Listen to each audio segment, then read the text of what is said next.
Hello everyone. In this video, we are going to be talking about firewalls, what they are and what they do.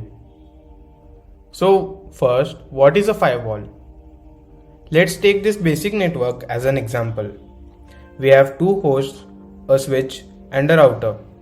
Because you as a company or as an admin has control over these devices, policies, antivirus, etc., it's reasonable to consider this as a trusted network.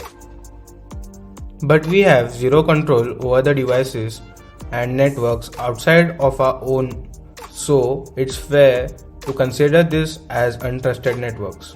Now, while most of the world is full of good intentioned, trustworthy people, there are a huge number of bad guys out there looking to take down your systems and get their hands on your data. With routers generally having minimal security features, you can quickly be at the mercy of the attackers. This is where firewalls come in. Firewalls are designed to shield and protect our trusted networks from the untrusted. The idea is that a firewall will block all the bad traffic from the attackers, while at the same time they'll allow normal flow for good traffic. A network firewall is just like a firewall in a building, which prevents the fire at one part of the building to spread to other part. If this wall is removed, the fire can spread all over the building. So let's look at how firewalls achieve this. Most firewalls by default block everything. It doesn't matter if it's traffic leaving the network or traffic entering the network. Everything is blocked. The way we allow traffic to pass the firewall without being blocked is by adding something called firewall rules.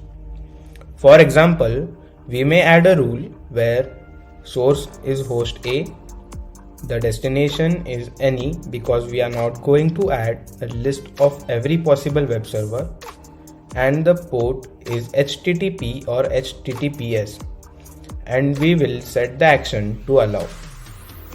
The exact firewall rule format will vary from vendor to vendor.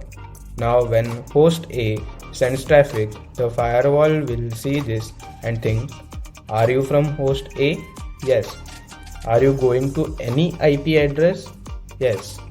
Are you using port HTTP? Yes. Okay, you are allowed. And it lets the traffic through. If host B tries to send traffic, the firewall checks its rules, sees that there are no matching rule and blocks the traffic. So that was traffic leaving the network. But what about traffic entering the network? Well, it's a good idea to block all traffic from external sources. The only exception is in special cases where you need to open up access for say any VPN servers, email servers and web servers. But if you do this, they should be tightly controlled by the firewall rules.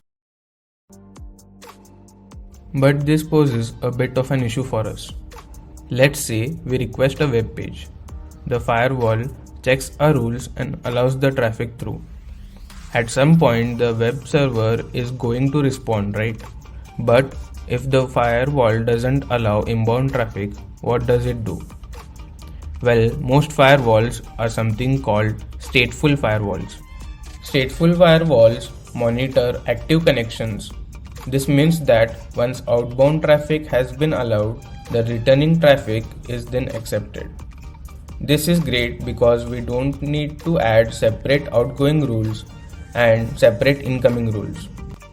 So it is clear that firewalls plays a vital role in network security and protects users from security breaches and allows them to browse the internet safely.